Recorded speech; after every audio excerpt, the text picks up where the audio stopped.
नमस्कार, आप सभी का स्वागत है एक नई डिबेट के साथ। सुधांशु त्रिवेदी ने आलोक शर्मा को अच्छे से जवाब दिया है। आलोक शर्मा ने कई मुद्दों पे चर्चा की, मुख्यमंत्री कब चुनेंगे, क्या चुनेंगे और आम आदमी पार्टी को कैसे गिराया, इस सब बातों पे चर्चा हुई है। उसके पहले चैनल पे नए हो तो चैनल को सब्सक्राइब कीजिए, वीडियो को ज़्यादा से ज़्यादा शेयर कीजिए। तो चलिए वीडियो को शुरुआत करते हैं। संभावनाएं तलाश रही है कि मुस्लिम मतदाता वापस उसकी तरफ आ गया है और इसीलिए आप लोग आगे बढ़ रहे हैं, वरना जीरो में आप लोगों ने रिकॉर्ड बना दिया। गजब बेइज्जती है कि मुझे लगता है कि 93 के बाद बीजेपी को दिल्ली की जनता ने मौका दिया है। अभी भी आम आदमी पार्टी और कांग्रेस को कोसना छोड़ देना चाहिए। चली ना, दिल्ली के लिए क्या करना है उस पर काम करना चाहिए।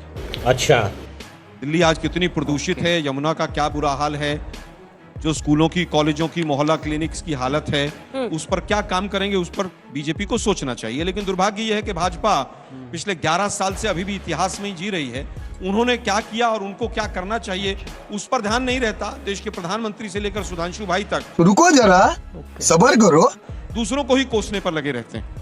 हालत यह है, इन्होंने कहा कि साहब एक वोट बैंक। हमारी 3 बार सरकार रही और 40 से 45% दिल्ली की जनता ने हमें वोट दिया। चल झूठा। तो 40 से 45% कोई भी ऐसा वोट बैंक नहीं है जिसकी आप बात कर रहे हैं। इसका मतलब बाकी लोग भी वोट देते हैं और सभी को सब वर्गों का वोट मिलता है, मेरा ऐसा मानना है। और समझ में क्या आया सर, 0 सीट क्यों आई? तीसरी बार लगा सीधा कारण है, दिल्ली की जनता केजरीवाल को हराना चाहती थी। हम उसको पूरी तरह से उस रूप में हम जीतने वाली पोजीशन में अपने आप को प्रेजेंट नहीं कर पाए। अब आया ना लाइन पे, क्योंकि बीजेपी का एक 32, 33, 34% वोट बैंक था, तो जनता ने सोचा केजरीवाल को हटाना है तो किसको वोट दिया जाए। चुनाव बाइपोलर हो गया और बाइपोलर होने में कहीं ना कहीं हम पिछड़ गए। फिर भी हम दिल्ली की जनता ने जो मैंडेट दिया है उसको स्वीकार करते हैं। क्या बोला तूने? दिल्ली की जनता फिर तय करेगी। 5 साल में इन्होंने 3 मुख्यमंत्री दिए थे, अब 10 साल और देख लिया एक मुख्यमंत्री को, जिसने शीश महल बनाया, दारू का काम किया, जो भी किया उसने, उसकी सरकार ने, जनता ने उसको सजा दी। अब 5 साल ये क्या काम करेंगे, तीनों का कंपैरिजन हो जाएगा। पहली बार 5 साल में 3 मुख्यमंत्री दिए थे, हम तो कह रहे हैं भाई इस बार मुख्यमंत्री बनाओ और किसी डमी को मत बनाना। अंजना जी ने काफी चेहरे दिखाए हैं, इसमें से काफी अच्छे लोग भी हैं। हम तो कह रहे हैं कि जो भी बने, अच्छा, कौन दिल्ली की भलाई।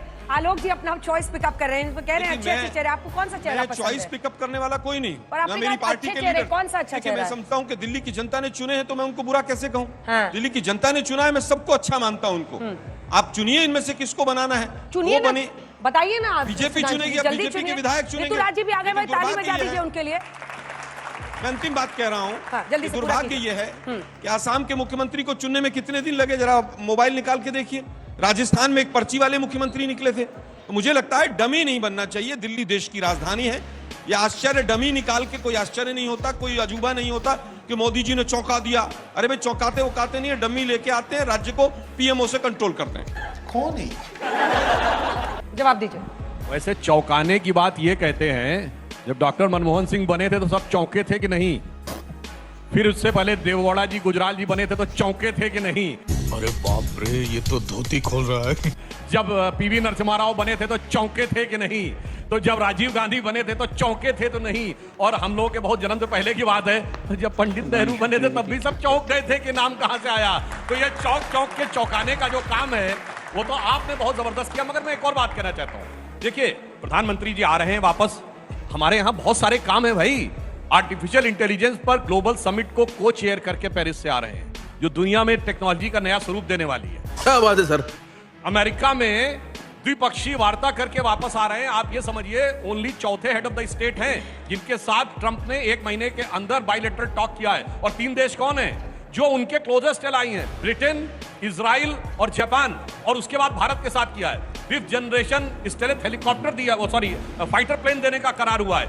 यानी एक नए सिरे से दुनिया नई दिशा में पहुंच रही है। बहुत सारे काम है, उसके बाद आने के बाद ये भी हो जाएगा। बात तो सही है। मगर मैं एक बात कहूं, पहली बार आम आदमी पार्टी को सत्ता की दहलीज किसने पार करवाई थी? कांग्रेस पार्टी ने 8 विधायक लेकर इनकी पालकी ढोके, और उसके बाद उन्होंने ऐसी पार कराई, उनकी दुल्हनी लेकर भाग गए।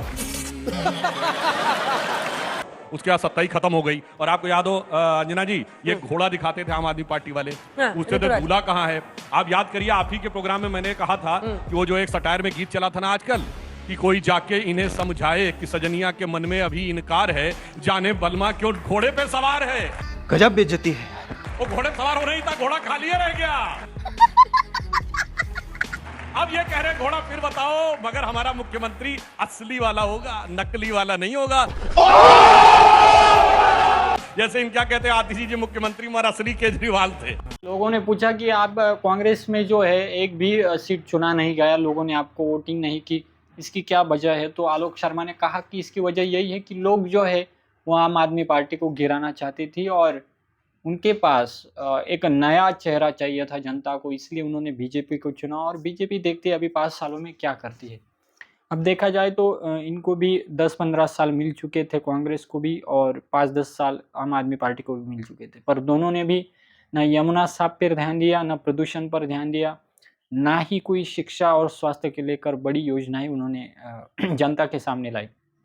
सिर्फ ये एक लालच दी, जो कि इलेक्शन के पहले उन्होंने बताया था कि हम 21 रुपये देंगे, जो भी देंगे, पर जनता जो है वो काम चाहती है। जनता कहीं ना कहीं शिक्षा को लेकर सीरियस थी, जनता कहीं ना कहीं जल को लेकर चिंतित थी, कहीं ना कहीं दिल्ली का जो प्रदूषण है वो कितना बढ़ रहा है इस पर दिल्ली की जनता सीरियस थी। और उन मुद्दों पर न कांग्रेस ने काम किया, न आम आदमी पार्टी ने काम किया। और एक नया चेहरा जो है वो बीजेपी है, और बीजेपी को इसलिए लोगों ने चुना है। कहीं ना कहीं अब बीजेपी इस पर काम करेगी, ऐसा उनके नेताओं का कहना है, और सुधांशु त्रिवेदी ने भी कहा है। अब देखते हैं आने वाले सालों में कौन सा काम करते हैं, क्या काम करते हैं, वो तो सबके सामने ही रहेगा। आपको ये डिबेट पसंद आई होगी तो ज़रूर चैनल को सब्सक्राइब कीजिए और वीडियो को ज़्यादा से ज़्यादा शेयर कीजिए और लाइक करना मत भूलना। तो चलिए मिलते हैं अगली डिबेट में, तब तक के लिए जय हिंद, जय भारत।